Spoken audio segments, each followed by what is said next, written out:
We wish to plead our own cause. In 1827, those words were not simply an introduction to a newspaper. They announced that Black Americans would no longer depend entirely on others to describe their lives, their politics, or their future. The sentence appeared in the first issue of Freedom's Journal.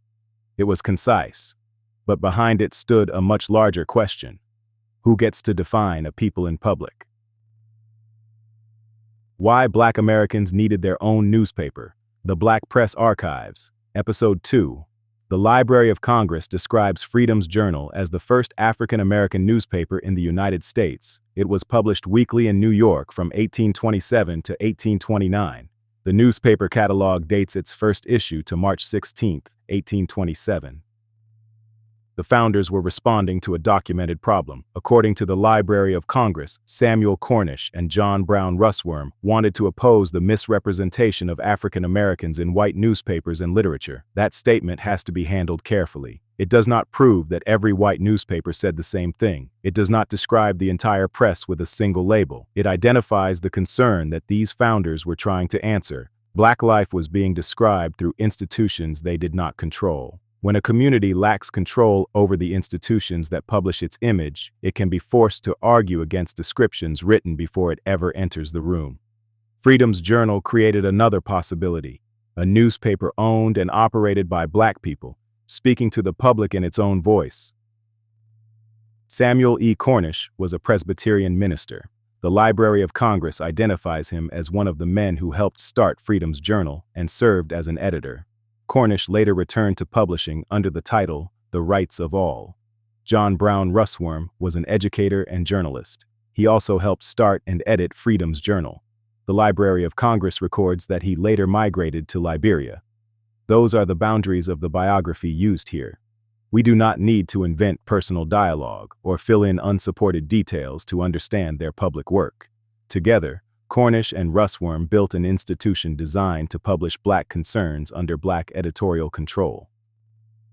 The Library of Congress Research Guide says, Freedom's Journal covered slavery and colonization. Those subjects placed the newspaper inside major debates affecting Black life and Black futures. This episode does not pretend to reconstruct individual articles that have not been verified. The point is narrower. Freedom's Journal was not only a symbolic declaration, it was a working newspaper. It gathered information, addressed questions of public importance, and made editorial choices about what its readers should encounter. That is part of what ownership meant. A newspaper could decide what deserved attention. It could frame a subject, return to it over time, and preserve that discussion in a record that outlived the day of publication. Ownership did not guarantee agreement among Black readers. It did not make the newspaper complete or beyond criticism. It did something more fundamental. It created a place where Black people could participate in defining the terms of public discussion. The phrase, "our own cause," joins subject and speaker. The people being discussed would also become the people publishing. The community represented on the page would no longer appear only as an object of someone else's attention. That is why the newspaper matters as an institution. A speech can disappear into memory. A conversation can end when the room empties. A newspaper produces a dated record. It leaves evidence of what its editors selected, what they argued, and what they believed their readers needed to know.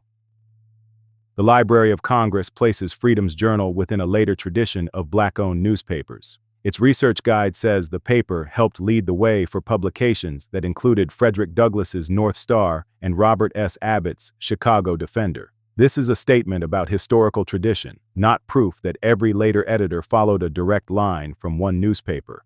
The language matters. Freedom's Journal belongs near the beginning of a continuing Black press history.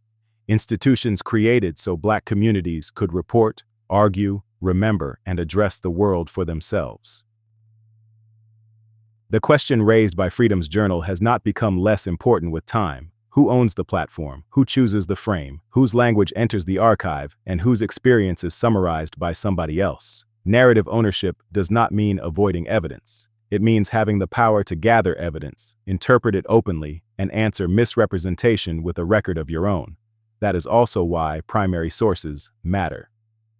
When we return to the newspaper, we can separate what the editors printed from what later generations have said about them. We can identify quotation, interpretation, and analysis instead of blending them together. A community that speaks for itself still has disagreements. It still has blind spots, but it also has a public memory shaped by people who understood themselves as participants, not merely subjects.